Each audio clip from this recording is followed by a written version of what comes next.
मैं शायद दुनिया का पहला आर्किटेक्ट हूँ जो मिट्टी के ऊपर पर्यावरण संवेदनशील घर डिजाइन करता हूँ और मिट्टी के नीचे धरती के पुनर्जीवन पर भी काम करता हूँ। मेरी डिजाइन शैली कोई साधारण वास्तुकला नहीं, बल्कि हर दीवार में वायु, हर खिड़की में दिशा और हर छत में चेतना भरती है। नमस्कार, मी architect Ashish Balkrishna Sheth, savvy architects interior designers Pune, sustainable आर्किटेक्चरमध्ये भरपूर प्रकारचं काम करत आहे आणि केलेलं आहे। माझ्या नावावर 6 वर्ल्ड रेकॉर्ड्स आणि 4 नॅशनल रेकॉर्ड्स आर्किटेक्चर क्षेत्रात आहेत। मला सांगायला अत्यंत आनंद होईल की हे जगातलं पहिलं घर आहे की ज्याचं नावच गणित आहे। याचं वैशिष्ट्य असं आहे की ह्या घराला 2 एलिव्हेशन्स आहेत। एका साईडनी बघितलं की पारंपरिक वाडा स्टाईल जसं असतं तसं एलिव्हेशन एका साईडला आपल्याला मिळतं आणि आपण दुसऱ्या बाजूला गेलो तर आपल्याला पूर्णपणे कंटेम्पररी स्टाईलचं एलिव्हेशन मिळतं। म्हणजे हे घर आधुनिक असलं तरी पारंपरिक पद्धतीचं जे काय आर्किटेक्चर, इंडियन आर्किटेक्चर आहे त्याचा संगम आणि आधुनिकता याचा समतोल साधून उभं राहिलेलं गणित नावाचं जगातलं पहिलं घर आहे।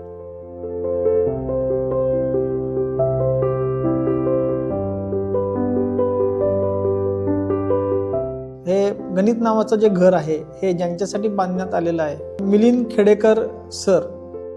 दापोलीमध्ये त्यांना घर बांधायचं होतं। त्यांचं स्वप्न हेच होतं की जे मला घर बांधायचे ते पर्यावरणपूरक असलं पाहिजे। हे घर डिझाईन करताना खूप मोठं चॅलेंज होतं आमच्या डोळ्यासमोर। जंगलातला प्लॉट होता, जवळजवळ 20 मीटरचा स्लोप होता, म्हणजे आपण आत येणार कुठं इथपासून या जागेचा प्रॉब्लेम होता। मला थोडासा मॉडर्न टच हवा होता आणि ही नेहमीच तिला गावचं घर हवं होतं। त्यात आमचा नेहमी वाद चालू होता। आम्ही आधी डिस्कस केलं होतं आशिष सरांशी। बेसिक रिक्वायरमेंट्स आम्ही सांगितलेलं की आम्हाला भरपूर हवा उजेड पाहिजे, पंखा लावायची गरज नाही पाहिजे, आपल्या जे वास्तुशास्त्राच्या हिशोबाने पाहिजे, असं बरंच काय काय छोट्या मोठ्या ज्या आपल्या इच्छा असतात।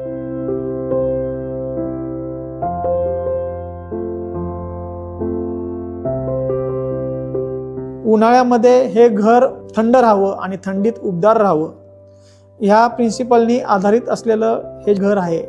आणि जो स्टडी करून ठेवलेला होता की इथे पाण्याचा झरा आहे, ते नैसर्गिक पाणी आपल्या प्लॉटपर्यंत आणून पुढे ते नदीला कसं जाईल आणि ह्या प्लॉटवर पावसाचं पडलेलं पाणी हे रेन वॉटर हार्वेस्टिंग म्हणून आपण कसं साधू शकू, ह्या सगळ्याचा समतोल साधून केलेलं हे गणित नावाचं घर आहे। घरात कोर्टयार्ड आहे, म्हणजे ओपन कोर्टयार्ड नाही, पण पूर्णपणे वर आपण त्याला ओपनिंग ठेवून पूर्ण सूर्यप्रकाश आपल्या घरात येतो व्यवस्थित। असं 3 ठिकाणी आपल्या घरात आहे। मग माझी इच्छा झाली की घरात आपल्याला वॉटर बॉडी पण पाहिजे, म्हणजे खूप खूप इच्छा होती की घरात वॉटर बॉडी पाहिजे। ती त्याने आणली। तिथे छान असा मस्त डुंबता येईल असे आपल्याकडे कारंजे आहेत। स्वप्न दाखवणं आणि ते करून दाखवणं यामध्ये जमीन आसमानचं अंतर असतं आणि भरपूर वेळा आर्किटेक्चर क्षेत्रामध्ये स्वप्न ही स्वप्नच राहतात, ते सत्यात उतरत नाही। पण ही जी काही सगळी सकुना त्यांना सांगितली मिलिंद खेडेकर सरांना, त्यांचं वैशिष्ट्य मानावं लागेल की त्यांनी मी दाखवलेल्या स्वप्नांवर एक कणही किंवा एक इंतुही प्रश्न न विचारता त्यांनी 100% माझ्यावर विश्वास ठेवला आणि आज हे गणित नावाचं घर ज्याचं वर्ल्ड रेकॉर्ड झालं हे सगळ्या जगासमोर आज उपस्थित आहे।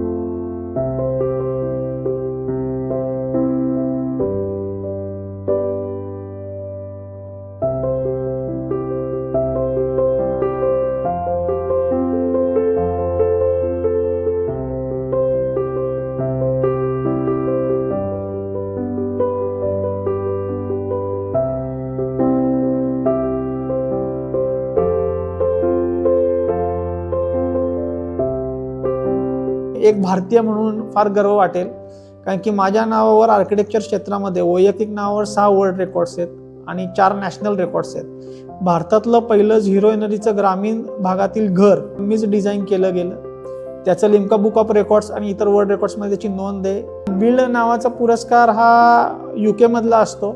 आर्किटेक्चर क्षेत्रामध्ये हा अत्यंत प्रतिष्ठित पुरस्कार मानला जातो आणि मला सांगण्यास अत्यंत आनंद होतो की अमेरिकन बुक ऑफ रेकॉर्डमध्ये या घराचा जगातलं पहिलं घर की ज्याचं नाव गणित आहे आणि ज्या घराला 2 एलिव्हेशन्स आहेत, एक पारंपरिक इंडियन आर्किटेक्चर वाडा स्टाईल आणि एक कंटेम्पररी स्टाईल असं असलेलं याचा वर्ल्ड रेकॉर्ड झालेला आहे.